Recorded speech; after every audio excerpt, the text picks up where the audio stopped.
What is going on, guys? Welcome back to the channel. My name is Bill, and in today's video we're going to go ahead and swap out that alternator in Matt's Tat Squatch. Now if you watched the last video, you saw how going through a little mud puddle like this one is not good for your alternator, especially in the 2.7 Broncos. I've seen some people have issues with the 2.3 as well, but most people I've seen have had issue with the 2.7. The alternator is located in a horrible spot. Although if you look in your engine bay, there's not really a better spot to put it because of how everything's configured, but it is not a great spot. There is TSB out. I mentioned it in the video, and I'll go ahead and put a link down to that and to the different parts that we used down in the description. And with that said, let's go ahead and get into it.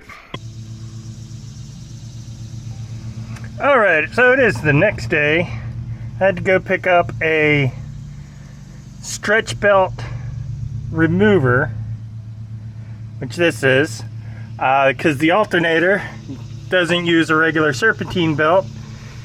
There's a stretch belt. I don't know if you could see it, but it goes just from the alternator to the crankshaft pulley.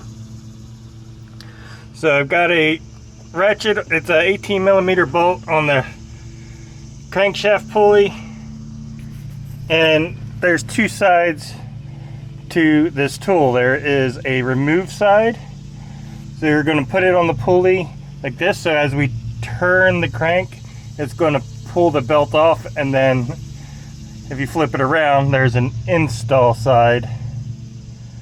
So yeah, it is easiest to get through this to the bottom. We'll see if we could do everything. I've just removed this bottom bash plate and I seem to be able to get to everything. I may need to move this cooler out of the way. I may need to move this cooler here out of the way. I'm not 100% sure yet. I'll try to work around it, but we will see what happens. Alright, so it turns out the tool that I got, it's supposed to, like this little groove is supposed to sit on the ledge of the pulley, and so it goes through, but the pulley ledge is a little bit thicker than this, and so it's not sitting in, and so as I turn it, it's just popping off of there, and the belt is going in the other direction, like rotating towards the engine instead of away. So I'm going to go ahead and just cut away a little bit of this groove, make it a little bit wider, and hopefully we can get that to set on there and get this to work.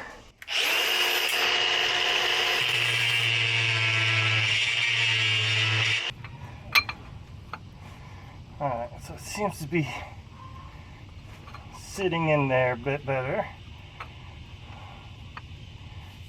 Hopefully.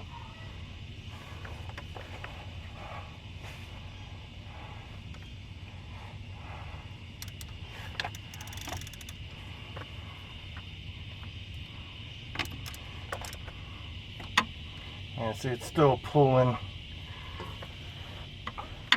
up and away.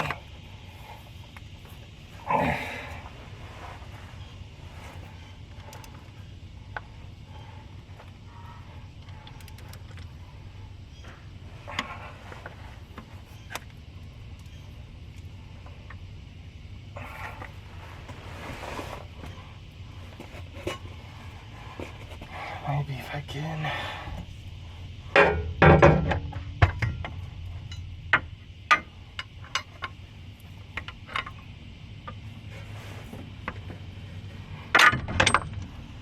But it appears the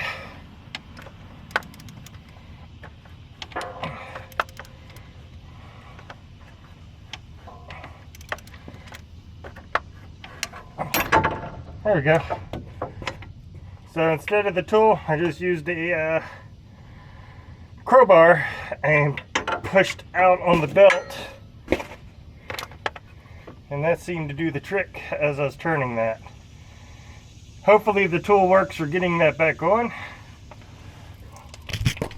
I don't know if you saw that or not, But that tool was not working. But I did get this crowbar back behind the belt, and just pushed out on it as I was turning that crank, and it pulled it off. So that belt is off, hanging here, and there we go, it is off.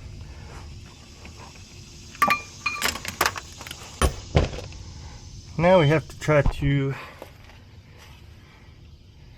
figure out how to get that alternator out. See, one bolt here.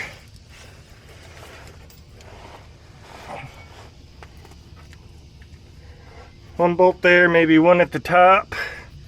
Can't tell if there's another. So at least 2 bolts. I'm thinking maybe if I disconnect this intercooler pipe, I'll be able to move it out of the way and bring the alternator out this way. I don't see how it's going to fit back through that way. Maybe out through here, but then that's still going to be in the way. So yeah, I'm probably going to disconnect this intercooler pipe, maybe pull that pipe out this way, clear it out of the way. Let's do that actually right now. Clip down. So this should just slide off there now. Let's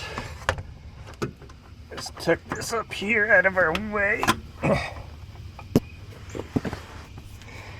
That gives us some room, and hopefully that gives us room to pull the alternator out here. Again, I think it's just the 2 bolts, one up here, a nut up here, and a bolt right there seems to be the only things holding this in. So break those loose and see what else there is. I got the 2 bolts off of there. Bottom bolt out, and the top, it's still sitting on that top stud. And it does not want to come off of there. Let's see if I can.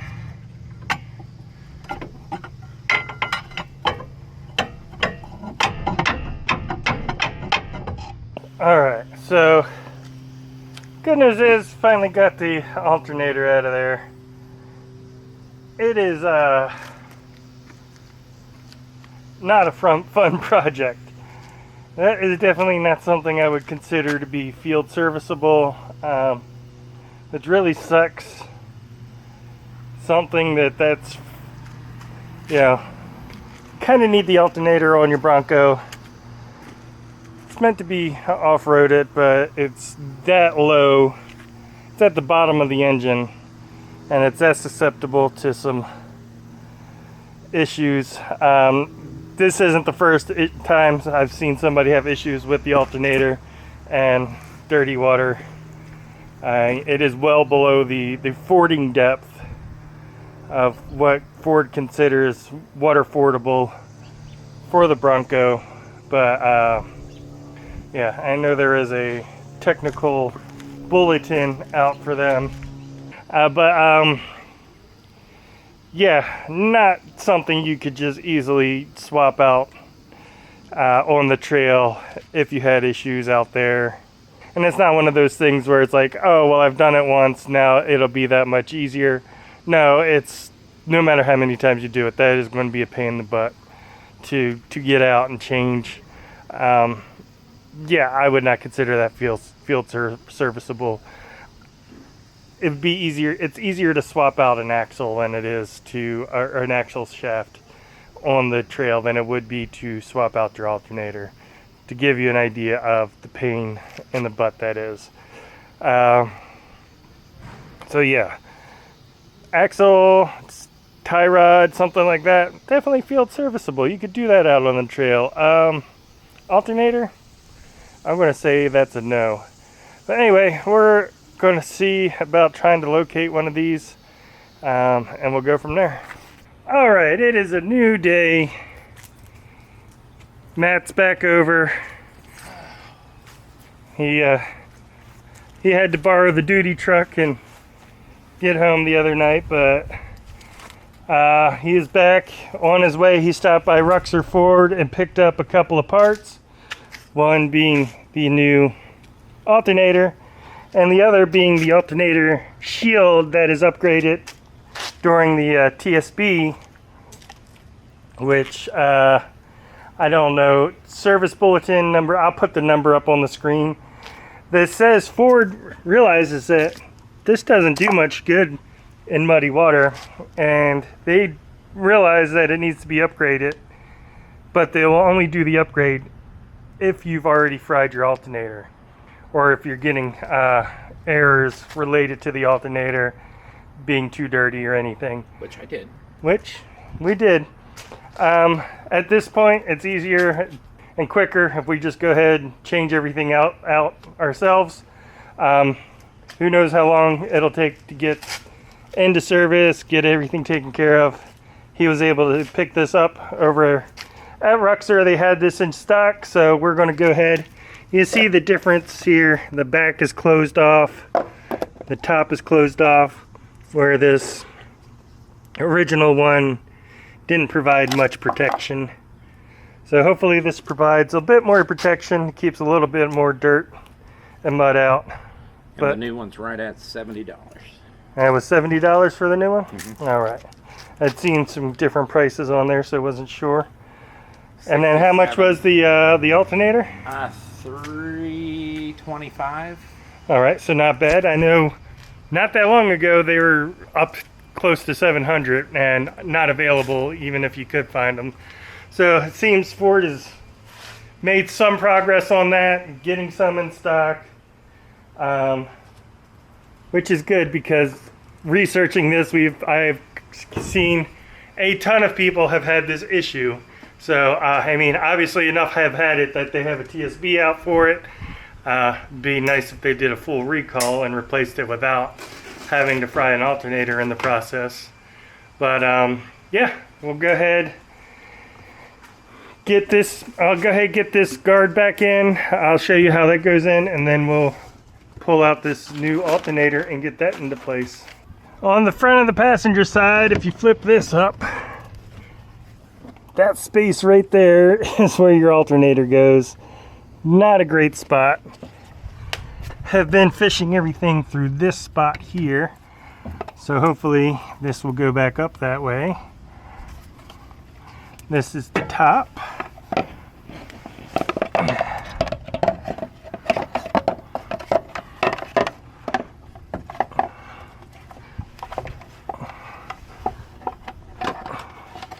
Alright, and then the bottom side, there's a stud right there. Wires are inside, and then it sits on a stud right there. Alright, so here is our alternator that we took out. It's got the one nut there for the power, and the bolt that goes in the bottom. Oh, which reminds me, I have to take the nut off of that post now before we can't get that on there. This mounts on the stud, and 15 millimeter bolt goes on that, or nut goes on that. And then this bolt goes through. This does not get mounted straight on. You can't just pull the bolts off and pull it straight. It goes around the mount, so you have to rotate it out, push it on, and then rotate it back in, which would have saved me some time pulling that out, because I spent I don't know how much time trying to pull that straight out before I realized that. So first I'm going to have to get this plug plugged in.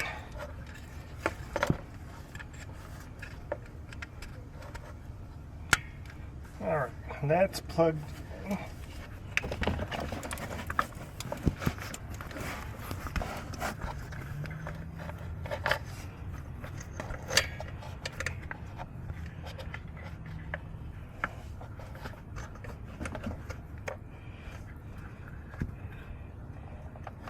Alright, so the new alternator is in.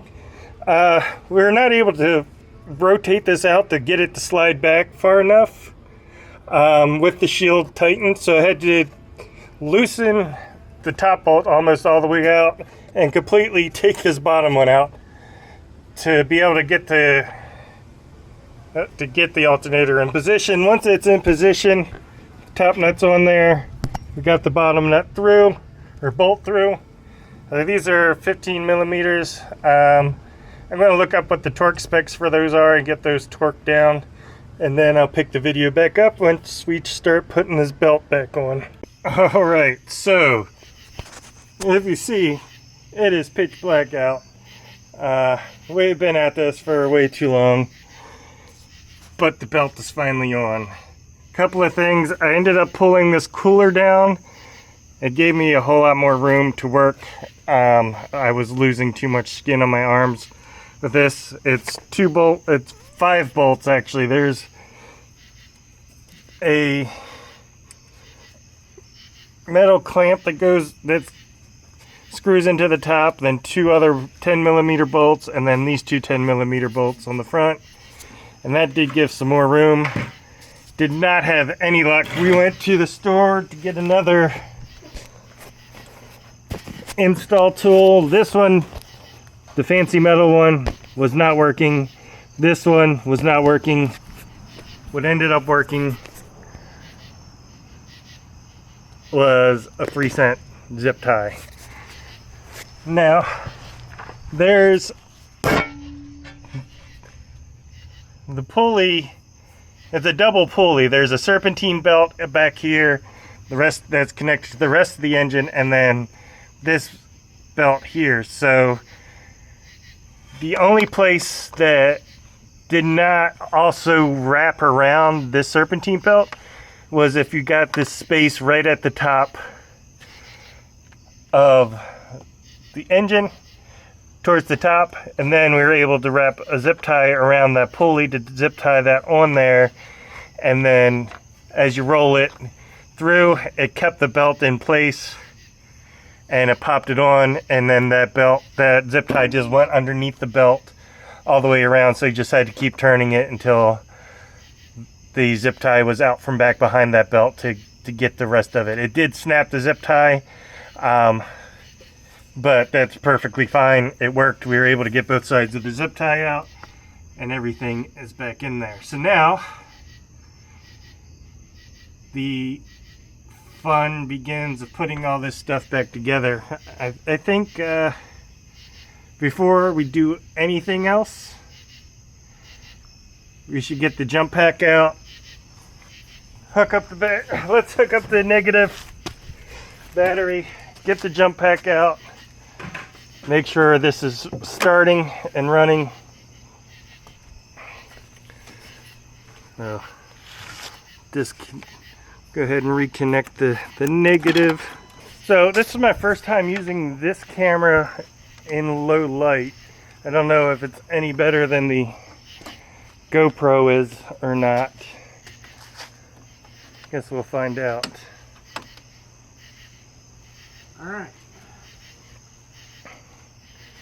Alright, so everything's clear underneath. Yeah, let me do a double triple check.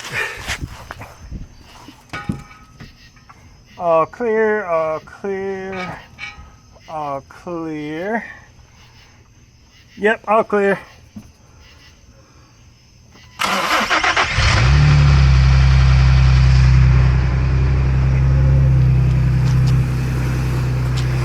Starting up. I'm going to go ahead and remove the jump pack. Now we got 15 volts.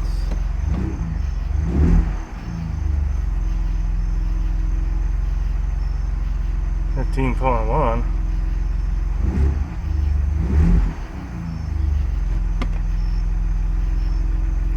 Which is a little high, but I think that's what I've seen a few of them do. Yeah, but I know, and I think mine's normally like right at 14, just like right around 14. But hey, should I put some draw on it? Yeah, turn some things on. See, yeah, watch. It's funny, as soon as you turned on that big light, it dropped to 14.5 instantly. But yeah, it's as long as it keeps holding. Yeah, all the barrage of lights have not come back. No power fault issue, which was popping up clear like by now. Lots of faults. Yeah, Tons of faults. I think we have a success here.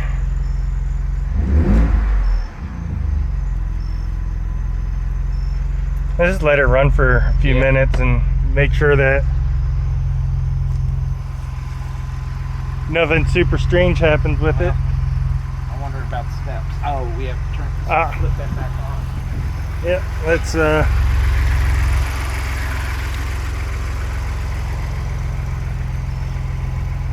all right, so good news is Squatch is back up and running.